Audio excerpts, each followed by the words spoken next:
வணக்கத்திற்குரிய தமிழ் திரையுலகின் பிதாமகர் எங்கள் மரியாதைக்குரிய அப்பச்சி ஏவிஎம் அவருடைய கொள்ளு பேத்திகள் அபர்ணா, அருணா இதுவும் கடந்து போகும் என்ற இந்த படத்தை உருவாக்கியிருக்கிறார்கள்.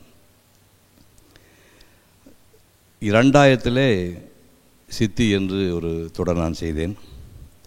அதிலே போதிசத்துவர் 7ஆம் நூற்றாண்டில் பயன்படுத்திய இதுவும் கடந்து போகும் என்ற ஒரு வரியை அந்த தொடரிலே நான் பயன்படுத்தியிருந்தேன். உலகளவிலே அது பெருமளவு போய் சேர்ந்தது. அந்த தலைப்பையை பயன்படுத்தி இவர்கள் இதுவும் கடந்து போகும் என்ற பெயரிலே இந்த படத்தை எடுத்திருக்கிறார்கள்.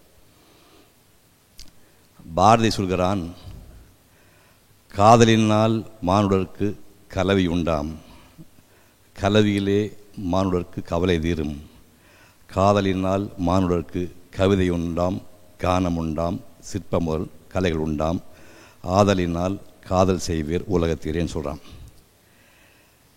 வைரமுத்து அவர்கள் எழுதின ஒரு அற்புதமான பாடல் ஒன்று, உன்னோடு நான் இருந்த ஒவ்வொரு மணித்துளியும் மரணப்படுக்கையிலும் மறக்காது கண்மணியே, பார்வையிலே சில நிமிடம், பயத்தோடு சில நிமிடம், கட்டி அணைத்தபடி கண்ணீரில் சில நிமிடம், 90 நிமிடங்கள் தொட்டணைத்த காலம்தான் 800 ஆண்டுகளாய் இதயத்தில் கணக்குதடி, கண்ட திருக்கோலம் கனவாக மறைந்தாலும் கடைசியிலே அழுத கண்ணீர் கையில் இன்னும் ஒட்டுதடிங்கிறான். அந்த மாதிரி காதலை அடிப்படையாக வைத்து, அதுவும் குறிப்பாக தாயாருடைய அன்பு கிடைக்காத ஒரு பையனுக்கு ரம்பா என்ற ஒரு பொன் மூலமாக அந்த அன்பு கிடைக்குது. காதலி தாயாகவும் சகோதரியாகவும் எல்லாவற்றுக்கும் மேலாக ஒரு மகத்தான காதலியாகவும் அன்பை காட்டுகிறாள். அந்த காதலி துரதிருஷ்டவசமாக ஒரு ஆக்ஷனில் போயிடுறான். அதை போன பிறகு அவளோடு எப்படியெல்லாம் பசுமையான நினைவுகளோடு வாழ்ந்தான், அந்த நினைவுகளில் ஃப்ளாஷ் கட்ஸாக போட்டு அப்படியே மனிதன் வாழ்ந்து விட முடியாது, நினைக்க தெரிந்த மனமே உனக்கு மறக்க தெரியாத நான் பண்ண மாதிரி அதை மறந்து இதுவும் கடந்து போகும் என்று அடுத்த முடிவுக்கு, அடுத்த ஒரு வாழ்க்கைக்கு அவன் தூங்குறாங்கிறது அடிப்படையாக வச்சு பண்ணியிருக்காங்க. ரொம்பவும் சந்தோஷமாக இருக்கிற விஷயம், மேனா அவர்களுடைய கொள்ளு பேத்திகள் இந்த படத்தை எடுத்திருக்காங்கிறது தான். அதாவது 1, 2, 3, 4வது தலைமுறையும் திரைப்படத்துறையிலே கால் பதிக்கிறது. அவர்களுக்கு மனப்பூர்வமான வாழ்த்துக்களை நான் இதன் மூலமாக தெரிவித்துக் கொள்கின்றேன். தமிழ் திரையுலகத்தில் ஒரு பில்லர்களாக, பிதாமகன்களாக ஒரு 5-6 பேர் இருந்தாங்க. ஜெமினி வாசன் அவர்கள் இருந்தார், சேலத்தில் மாடர்ன் தியேட்டர்ஸ் டிஆர்எஸ் அவர்கள் இருந்தார், கோயம்புத்தூரில் பச்சிராஜா, ஜூப்டர் கம்பெனிலாம் இருந்துச்சு. இவங்க எல்லாரையும் விடவும் முன்னால் 1934 திரைப்படத்துறை இறங்கியவர் அப்பச்சி அவர்கள்.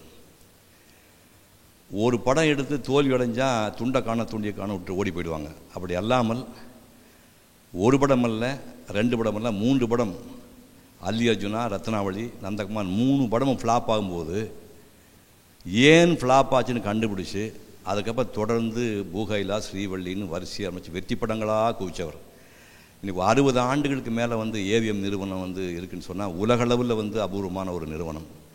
இந்த நிறுவனத்தில் நீங்கள் ராஜ்கபூர் நடுக்கிஸில் ஆரம்பித்து, அசோக்குமார் கிஷோர் குமாரில் ஆரம்பித்து, மீனாகுமாரி, மாலா சின்ஹா, பாரத் பூஷன், பால்ராஜ் சகானின்னு அங்கே மட்டும் இல்லை, தெலுங்கு என்டிஆர் ராமாராவ் ஆரம்பித்து, தமிழில் எம்ஜிஆர், சிவாஜி, ஜெமினி கணேசன், ஜெய்சங்கர், ரவிச்சந்திரன், ராஜன், சிவகுமார்னா சூப்பர் ஸ்டார்களான ரஜினிகாந்த், கமல்ஹாசன், இந்த நிறுவனத்தில் நடிக்காத நடிகைகளோ நீங்கள் லிஸ்ட் எடுக்க முடியாது. அதே மாதிரி இயக்குநர்களாகட்டும், ஒரு டெக்னீஷியன் ஆகட்டும், பாடல்களாகட்டும், பாடலாசிரியராகட்டும், இசையமைப்பாளர், எல்லா துறையிலையும் இந்திய அளவில் பேர் வாங்கின அத்தனை பேரும் சங்கமித்த ஒரு பெரிய ஒரு வேடந்தாங்கல் இந்த நிறுவனம்.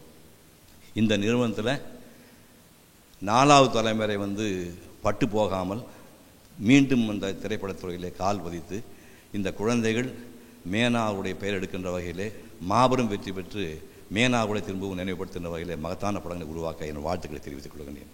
வணக்கம்.